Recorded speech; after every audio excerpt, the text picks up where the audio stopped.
Namaste. Welcome to channel Bharatvash. This is your Mark. As I had promised in the previous episode, I am back with more stories about Mahajnani Pattinathar.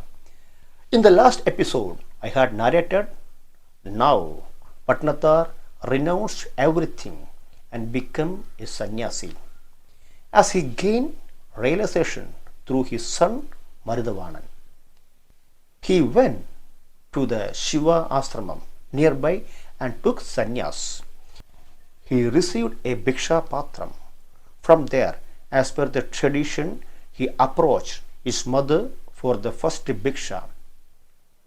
Bhiksha patram is termed as Tiruvodu in Tamil. Upon seeing him, his mother made a profound statement. You who have renounced everything still possess a Tiruvodu. Pattinathar immediately threw away the Bhiksha Patram. He started living alone and roamed around. Like this, he reached Ujjain. Here, an important incident happened. He was sitting deep inside the forest behind a Ganapati idol in the dead of the night meditating. There were a band of robbers in that area who always used to offer one thing from their loot to this Ganapati idol. That night, they had looted a palace, and while passing by, they threw a necklace, a Navaratna Mala, upon the Ganapati idol. But strangely, that necklace fell on the neck of Pattinathar, sitting in deep meditation. The soldiers, following the bandits, recognized the necklace and arrested Pattinathar, thinking that he was the robber. The king, Bhartrihari, sentenced him to be hung till death. Pattinathar was unmoved. At the gallows, he sang such a powerful padal that the entire place caught fire. Everyone, including the king, were amazed.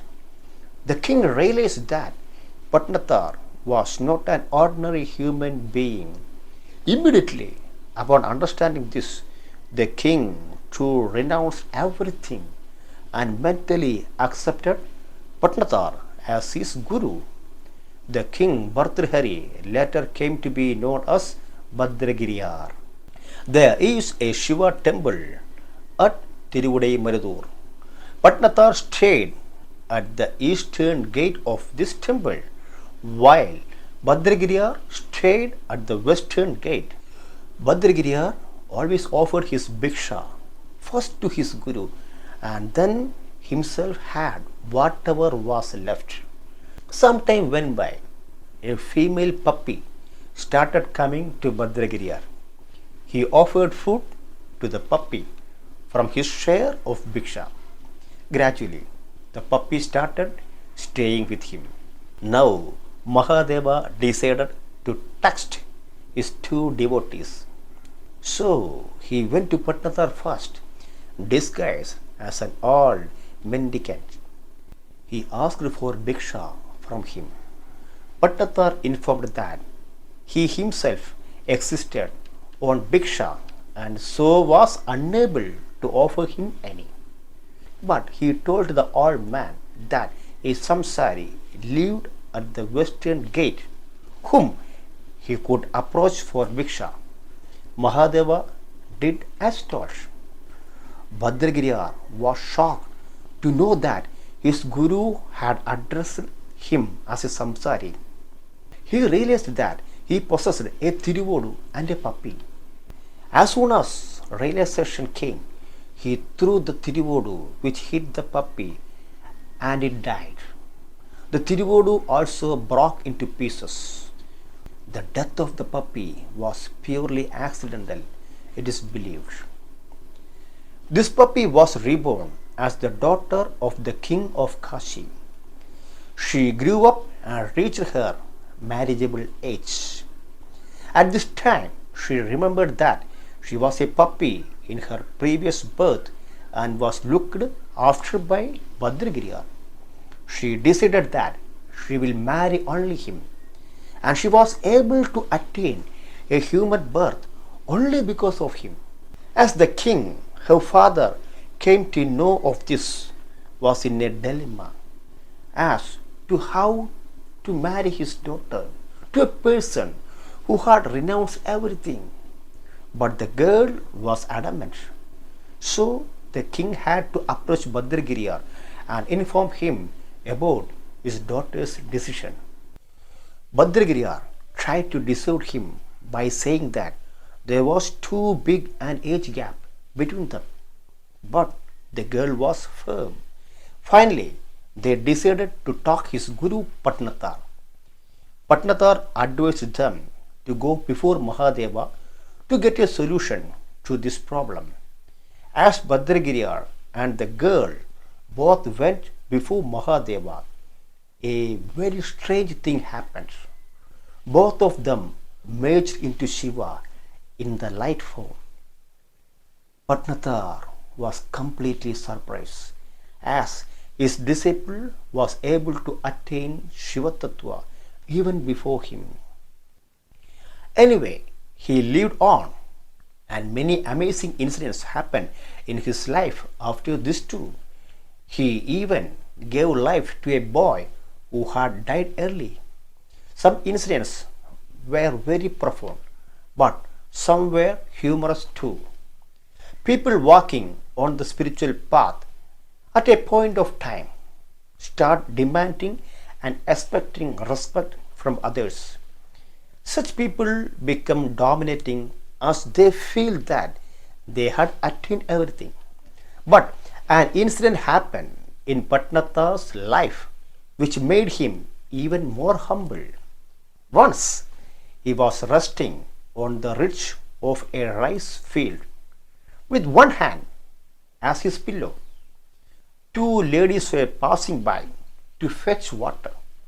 One of them told the other that he was Pattinathar, a Mahajnani, who also used to be the richest person in the world. The other lady commented in a derogatory way that this person was not a jnani, as he was seeking comfort by using his hand as a pillow. A jnani has no desire of comfort within him. Pattinathar was shaken but happy as he felt that Devi herself had pointed out his weakness in the form of that lady. There is something for us to learn from this incident. Normally, it is very difficult for us to accept criticism positively, that too from younger people. No matter how old we become, it's always good to accept whatever comes in our way as knowledge. We should also have the humility to prostrate mentally to the person from where that knowledge comes. Even if an atheist renders shastric knowledge, scientific knowledge, we should accept with all respect. Pattinathar was able to do this as he was totally surrendered to his Lord. To attain liberation, we need to have not just wisdom but total surrender to the Almighty too. Now, while returning, when the two ladies saw Pattinathar lying flat, the first lady pointed this out to her friend, but the friend was still not convinced. She felt Pattinathar did this only because he had overheard their conversation and he was only making an external show. Pattinathar was amazed at the trials Ambal was making him go through. All these events in Pattinath's life reflect as to how he was completely surrendered to his Lord.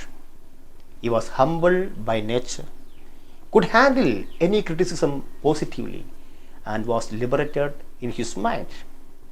We too need to cultivate this kind of humility and surrender to move on the path of liberation.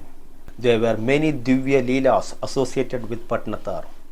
Once there was a king who wanted to know how much his queen loved him. So he ordered his minister to inform the queen of his false death in the forest. The queen, on hearing this, died of shock. Now the king was responsible for Brahmahatya. As a remedy, he was asked to provide Annadanam for 1,000 people in a Shiva temple.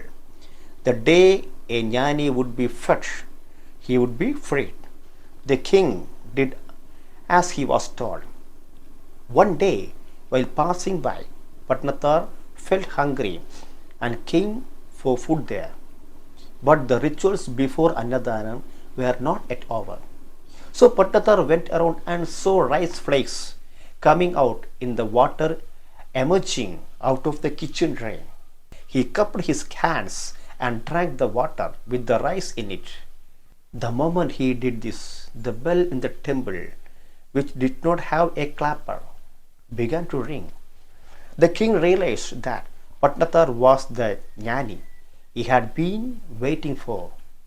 Another incident in Pattinatar's life is worth nothing. Mahadeva told him that when the sugar cane stem would taste sweet, that day he would be liberated. That's why he is always portrayed with the sugar cane stems in his hands. Pattinathar used to roam in the beaches around Tiruvuttur Tyagaraja temple in Chennai. It was here that he finally tasted the sweetness of sugar cane stem and understood that his time for liberation had come. One day, while playing hide and seek with children, he went under a basket. When the basket was lifted, there was only a Shivalingam there. Pattinathar has disappeared. This was similar to Vallalar Ramalinga Swami, who had disappeared as a Jodi. Sri Pada, Sri Vallabha also had disappeared in Gupta form in the Krishna river. Even in Gupta form, Pattinathar is believed that he is still living in this cosmic universe. With this, we come to the end of this episode. Thank you for listening. Goodbye.